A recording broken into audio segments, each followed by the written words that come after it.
Muhammad bin Abdullah bahagia bisa menikah dengan Khadijah. Hidup mereka tentram dan damai. Kelahiran buah hati, laki-laki dan perempuan, menyempurnakan kebahagiaan mereka. Tak heran jika sepasang suami istri ini sangat mencintai anak-anak mereka. 15 tahun kemudian, Allah Subhanahu wa Ta'ala mengutus Muhammad kepada umat manusia. Ia diperintah menyuruhkan ajaran tauhid agar manusia berhenti menyembah berhala. Zaid bin Haritsah hidup di tengah keluarga suami istri yang berbahagia ini. Rasulullah Shallallahu Alaihi Wasallam mengangkatnya sebagai anak. Jarang ada anak yang seberuntung itu. Segala kebutuhannya dipenuhi. Rasulullah dan Khadijah merawat Zaid dengan baik. Betapa berkabungnya Zaid saat ditinggal pergi ibu angkatnya Khadijah. Setelah itu, ia tetap memilih tinggal bersama Rasulullah Shallallahu Alaihi Wasallam. Saat keluarganya datang ingin menjemput Zaid, ia menolak kembali kepada mereka dan lebih memilih berada di sisi Rasulullah. Karena itu, orang-orang memanggilnya Zaid ibn Muhammad. Zaid tak mau berpisah dari Rasulullah Shallallahu Alaihi Wasallam. Beliaulah yang merawat dan mendidiknya. Bahkan, ketika Rasulullah hijrah ke Madinah, Zaid menyusul ke sana agar selalu ada di sisinya. Zaid pasti senang mendapat kehormatan jadi anak angkat Rasulullah Shallallahu Alaihi Wasallam karena nasabnya dinisbahkan kepada manusia terbaik, yaitu Rasulullah Shallallahu Alaihi Wasallam.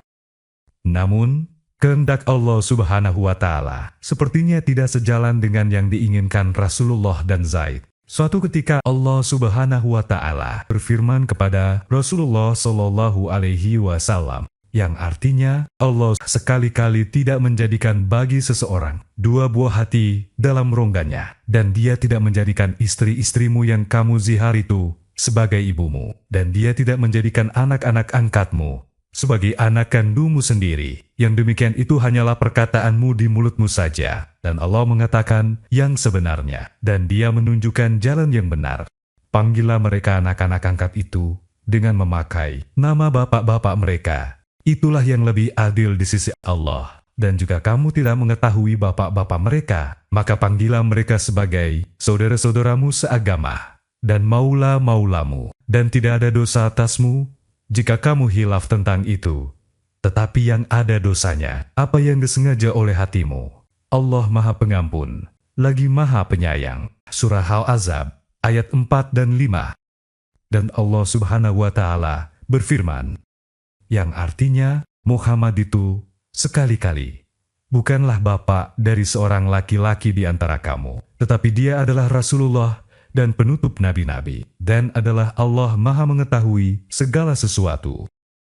Ayat ini menjelaskan pandangan hukum agama tentang hubungan anak angkat dengan orang tua angkatnya. Rasulullah pun mengerti bagaimana seharusnya menyikapi masalah Zaid. Maka, setelah mengetahui Haritsah adalah bapa dari anak itu, beliau umumkan kepada masyarakat bahwa anak angkatnya bernama Zaid ibn Haritsah, bukan Zaid ibn Muhammad. Tidak lama kemudian, Zaid menikah dengan Barkah Ummu Aiman. Dari pernikahan tersebut lahirlah Usamah ibnu Zaid. Karena bangga pada Zaid bin Haritsah, Rasulullah Shallallahu Alaihi Wasallam berpikir untuk menikahkannya dengan putri bibi beliau, Zainab binti Jahsy. Mungkin melalui pernikahan tersebut Rasulullah ingin menghapus sekat pembeda kasta maupun status sosial. Beliau ingin memosisikan seluruh umat Islam setara, tidak seperti tradisi yang berlaku saat itu. Suka membangga-banggakan nasab dan keturunan. Rasulullah ingin menegaskan bahwa tidak ada yang membedakan sesama muslim, kecuali tingkat ketakwaan dan amal saleh masing-masing. Zainab dan saudaranya, Abdullah, sangat kaget mengetahui Rasulullah ingin menikahkan Zaid dengannya. Zainab dan sang kakak memandang dirinya sebagai keturunan Bani Hashim, tepatnya cucu Abdul Muthalib, pemuka Quraisy. Karena itu, Zaid dinilai tidak pantas bersanding dengannya. Zainab tidak mau disejajarkan dengan istri pertama Zaid, Barkah Ummu Aiman, yang sama-sama budak belian. Status Zaid sebagai budak dianggap tidak pantas menikahinya. Bagaimana mungkin Zainab menjadi istri seorang pembantu. Zaid sudah pasti merasa Zainab tidak menyukainya. Karena itu, ia memilih menghindar. Ia tidak mau pernikahan yang tidak sepadan ini berlangsung. Apalagi Zainab sangat bangga dengan kecantikan dan garis keturunannya. Aku anak perempuan dari kalangan Bani Hasim. Bahkan, ia pernah berkata, bagaimana mungkin aku menikah dengan seorang budak belian? Abdullah kakaknya juga menolak pernikahan itu. Menurutnya, belum pernah ada sejarah kaum ningrat menikah dengan pelayan.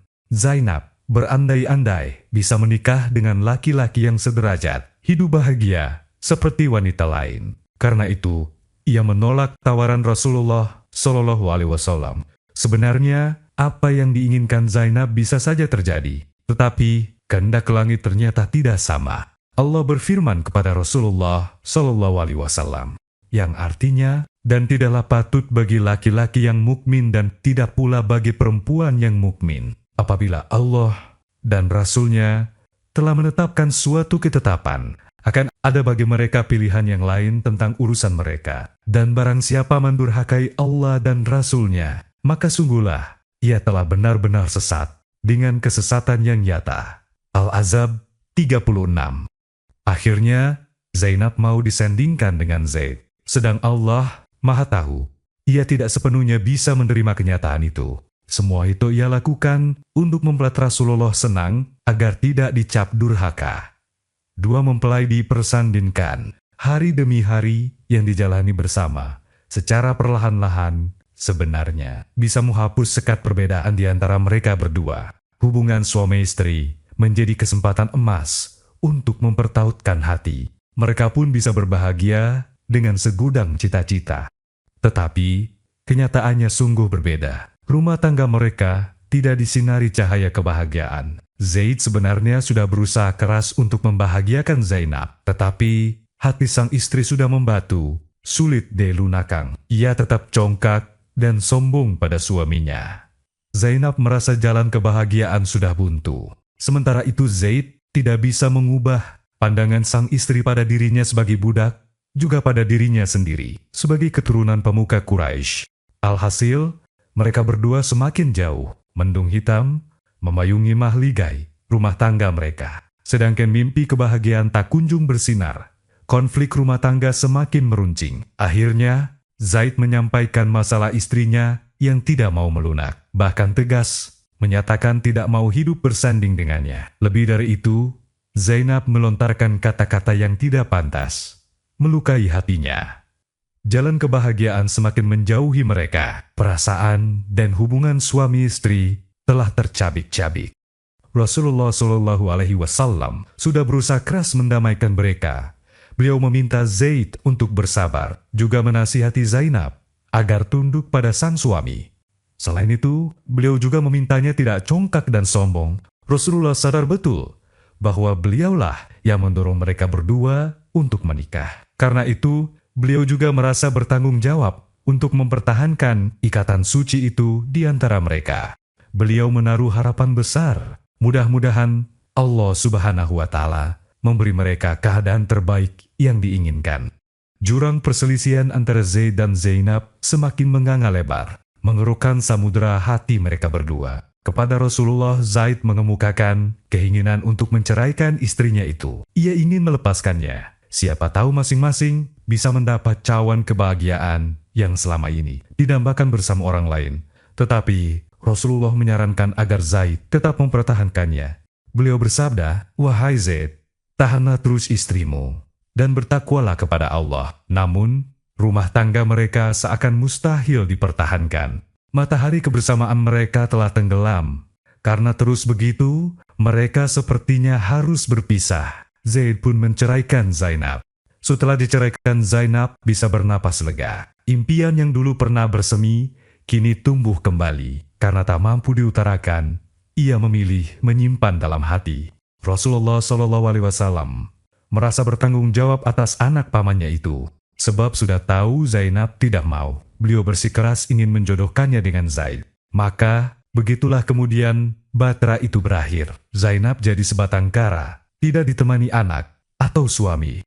Karena itu, Rasulullah berpikir untuk menikahi Zainab. Namun, beliau khawatir akan memicu desas-desus yang tidak mengenakan. Apa kata orang jika beliau diketahui menikah dengan mantan istri anak angkatnya? Maka keinginan itu beliau simpan rapi di lubuk hati sampai kemudian Allah Subhanahu wa Ta'ala menurunkan ayatnya yang artinya, "Dan ingatlah Muhammad, ketika kamu berkata kepada orang yang telah diberi nikmat oleh Allah, dan kamu juga telah memberi nikmat kepadanya, tahanlah terus istrimu dan bertakwalah kepada Allah, sedang kamu menyembunyikan di dalam hatimu apa yang Allah akan menyatakannya, dan kamu takut kepada manusia, sedang Allah lah yang lebih berhak untuk kamu takuti." Maka, tatkala Zaid telah mengakhiri keperluan terhadap istrinya menceraikannya, kami kawinkan kamu dengan dia, supaya tidak ada keberatan bagi orang mukmin untuk mengawini istri-istri anak-anak angkat mereka, apabila anak-anak angkat itu telah menyelesaikan keperluannya daripada istrinya, dan adalah ketetapan Allah itu pasti terjadi. Surah Al-Ahzab 37. Bulan Zulqa'dah, tahun 5 Hijriah, Jibril membawa ayat di atas pertanda restu langit atas pernikahan Rasulullah dengan Zainab. Ayat tersebut menegaskan hukum syariat bahwa seseorang dihalalkan menikah dengan mantan istri anaknya. Mendapat petunjuk dari Allah Subhanahu wa Ta'ala, Rasulullah merasa perlu segera menyampaikan berita gembira itu kepada Zainab, bahwa langit merestui pernikahan mereka berdua. Malam itu Rasulullah berada di rumah Aisyah, mengetahui sang suami mendapat wahyu dari Allah Subhanahu wa Ta'ala. Hati Aisyah terbakar api cemburu. Ia tahu betul kedekatan Nabi dengan Zainab. Selain itu, ia juga tahu betul kecantikan parasnya. Rasulullah bersabda, "Siapa yang akan menyampaikan berita gembira ini pada Zainab?" Salma, budak Rasulullah SAW, menyahut, "Aku yang akan menyampaikannya, wahai Rasulullah." Salma segera menemui Zainab. Kepadanya ia katakan, "Berbahagialah nyonya, sesungguhnya Allah telah menikahkanmu dengan Rasulnya." Semua tentang wahyu Allah Subhanahu wa Ta'ala itu diceritakan Salma pada Zainab. Hati Zainab sungguh berbunga-bunga mendengarnya. Wanita cantik itu langsung tersungkur dalam sujud, tiada henti mengucap syukur atas kehormatan yang diberikannya. Ia juga berdoa kepada Allah Subhanahu wa Ta'ala agar hidupnya bersama Rasulullah SAW mendapat bimbingannya. Zainab sangat bergembira kala itu. Bayang-bayang penderitaan berhasil ia lupakan. Kini ia siap menyongsong lembaran hidup baru. Rasulullah SAW melaksanakan perintah Tuhannya, beliau pun menikahi Zainab. Saat dua mempelai dipersandinkan, banyak sahabat ikut menyaksikan. Untuk merayakan pernikahan bahagia tersebut, Rasulullah menggelar pesta, sebuah pernikahan atas petunjuk dari langit. Betapa bahagianya pasangan suami istri itu, karena Allah Subhanahu wa Ta'ala memilih mereka untuk hidup bersama. Pernikahan Rasulullah dengan Zainab bukanlah untuk melampiaskan keinginan yang membuncah atau merajut jejaring cinta di antara mereka. Allah Subhanahu wa Ta'ala sengaja menginginkan pernikahan tersebut untuk mengajarkan sebuah kaidah fikih, yaitu bahwa seseorang diperbolehkan menikahi mantan istri anak angkatnya. Akhirnya, Rasulullah dan Zainab menjadi sepasang suami istri, masing-masing punya hak dan kewajiban sesuai dengan tuntunan syariat. Pernikahan Rasulullah SAW dengan Zainab menjadi awal sebuah babak baru kehidupan beliau dan istri-istrinya. Zainab hidup bersama Rasulullah SAW sebagaimana istri Rasulullah yang lain. Seperti Aisyah dan Hafsah, Zainab juga setia mendampingi beliau. Susah senang ia rasakan bersama. Bahkan, Zainab punya kebanggaan tersendiri. Ia pernah mengutarakan perasaannya. "Aku tidak seperti istri Rasulullah yang lain. Mereka dinikahkan oleh orang tua, saudara, dan atau keluarganya. Tetapi aku dinikahkan oleh Allah Subhanahu wa Ta'ala."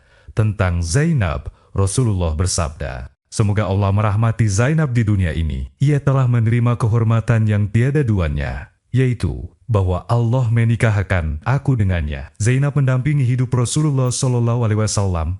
Ia juga berbagi perasaan dengannya, maka ia terlihat ikut serta dalam banyak peristiwa yang dialami umat Islam. Zainab ikut ambil bagian dalam perang Hondak, perang Parit. Ia bahkan ikut menggali parit bersama para istri yang lain, seperti Aisyah dan Ummu Salamah. Peristiwa demi peristiwa dijalani Zainab bersama Rasulullah dan para istrinya yang lain. Zainab terlibat dalam peristiwa antara Rasulullah SAW dan Maria ketika melahirkan buah hatinya, Ibrahim, bersama beberapa istri Rasulullah yang lain. Zainab juga ikut mendampingi beliau di Haji Wadda, haji perpisahan. Dan Zainablah istri Rasulullah yang pertama menyusunya ke alam baka. Ia meninggal pada tahun 20 Hijriah. Tepatnya pada masa pemerintahan Umar bin Khattab radhiyallahu anhu